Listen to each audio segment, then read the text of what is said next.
in Patient Zero. Yes, the original I saw back in like '02 or '03 whenever it came out. I actually own it. I loved it. I loved the first one. I thought it was really different than any other horror film I've ever seen. Okay. And I loved that they added comedy to it. So yeah, Awesome. I was a huge fan. Okay, awesome.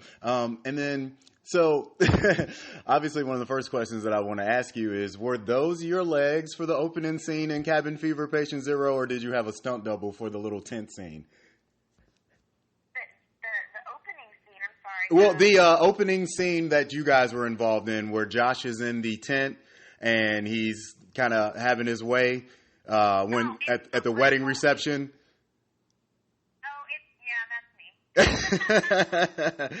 So yeah, I just was curious. They told me they're like, okay, we have these ideas. They're like, do you mind just wiping your feet in Brando's mouth? And I was like, what? And I was like, don't you want me to wash them first? I've been walking dirty resort. And they're like, and then Brando goes, no, it's cool. And I was like, Brando, I've been walking around in dirt, grass, and sand. And he's like, no, it's totally cool. And I go, fine, I'm gonna put them all over your face and in your mouth. And he's like, yeah, it's fine. And I was like, okay, we'll see that. And they were disgusting. And I literally just started putting them all over his face. Kind of gave you an open door there. Yeah. So in the scene where you and Marcus are on the boat and you come in and you speak to him, do you feel that Penny's character actually really just wanted kind of one more last fling with her childhood friend, or was she also kind of scared that he was going to leave and forget about her also? Oh, no, I don't think it was anything to do with the fling at all. Okay. Yeah, I think that it was all about, I think she only knows attention from men in that way, and I think that she was trying to just control. You know what I mean? In the end, all characters and all people, we all go back to power. Right. And I think she felt like she was losing power in the situation, and she wanted to regain it again for whatever insecure reason it was. But I mean, that's the one common thing that you can always kind of go back to is, you know, how does she get her power back? And usually women use sexual ways. Yeah, that I'm not gonna lie. That is true. That is very true. So. Yeah, that's what it was. I don't think it had anything to do with the fling. I mean, at least in my choices, it was all about, you know, getting to be number one again. Right. Okay. So, what challenges did you face with filming the underwater scene? Have you ever done anything like that? Actually, we had a lot of challenges. You're the first person to actually ask about that. Are you serious? Yeah, you really are. The first challenge we had was the weather. Okay. We shot those the last day before flying back to America, and unfortunately, the weather was terrible the last few days. I mean, we had like serious storms, and it was like blowing up. So the water wasn't crystal clear, and so not only was it not crystal clear, but where we were shooting it, you have a very small window where the water's calm, and right when that starts picking up again, you can't control your body obviously when you're swimming. Right. So you know, we were being tossed around. We tried shooting that scene 3 days in a row, and we still couldn't get it. And in the end, it still didn't turn out the way it was originally written because we couldn't deal with getting the right aesthetic look without having to keep production there a few more days. Okay. So. But yeah. Let's see. How hard is it to achieve like a level? I mean, I know you guys are actors and you're professionals and things, but these are the things that go through my head. It's like, how hard is it to achieve a level of eroticism in a scene that ends on such a gross note as the scene that I don't think I need to explain to you that I'm talking about? Yeah. Well, Brando, I mean, you got to remember, nothing's ever shot consistently. So, like, the stuff where it's, like, sweet and cute and all that is one section.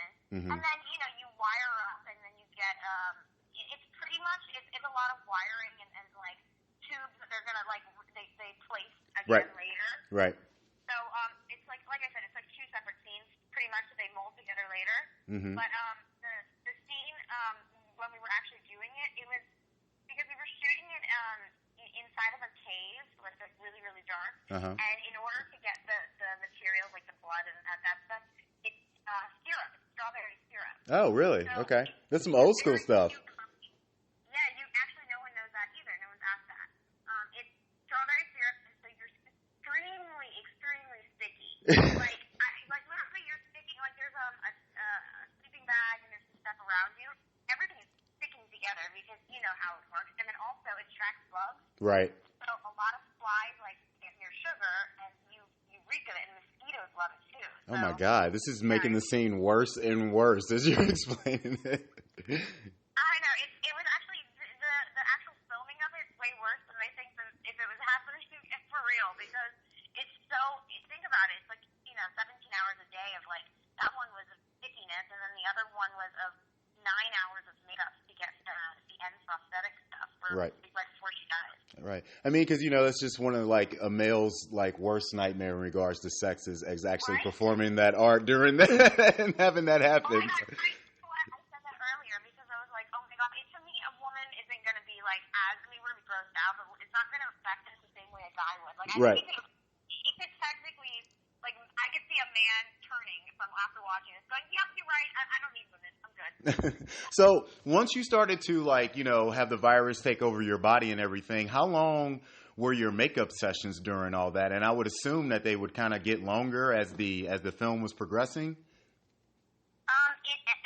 hours was the clocked in time for the longest makeup day. Wow. And that was the day where it's me and Lydia together. I think that was shot in like 3 days worth of the end makeup because it's in stages. Mm-hmm. I want to say stage 4. Stage 4, I think it was like 4 days, and it was 9 hours a day. Man, that's a long time. So and you know what? At the end of it, you almost kind of want to say, "I'm just going to sleep in it." But right. so it's like I honestly, I wouldn't even mind sleeping in the prosthetic because it's just so much to take off. It takes about 2 hours to take off. Okay. So Man, it's a lot of work on your skin, and then your next day, your skin is still raw. It goes through glue again. That's a process. That is a process. So I don't think I've ever seen a flesh-eating cat fight before. How was that scene? And it seemed as if that dildo finally came in handy in the movie. You know what? That was such a cheesy throw-in. That's part of the comedy. Like me and Lydia, I mean, we're good friends. Mm-hmm. So when we were doing it, obviously it was fun for us because we really like each other. I mean, to this day, we talk every single day and we hang out almost every other day. That's awesome. So getting to know her through that made it great. But the cat fight originally, we had choreography and it was supposed to be a lot more of an actual cat fight. But in the end, you really can't see it. No. It was shot so close and it was also so dark, and you can't really see what was happening. And unfortunate because that was when the makeup was the best. But yeah, it's an interesting type of a cat fight for sure. So I guess my last question would be, and I really, really thank you so much for your time here. How did working on Cabin Fever Patient Zero compare to some of the previous horror films that you'd been in before? It was definitely the best location I've ever filmed. Oh, I bet. For sure. Getting to film in the Dominican Republic for a few weeks is never bad. I almost want to base films off of where they're filming now. It was such a treat on the days off to have the beaches and stuff, and the culture. It compares, you know what? Every film you get something from. You either get a lot of good friends, you get an experience that you never had before, or you get something out of it. This one, I made a really good girlfriend of mine, Lydia. Right. And so that made this movie a lot better in terms of that and the location.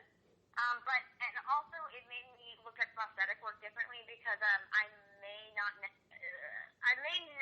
do it again.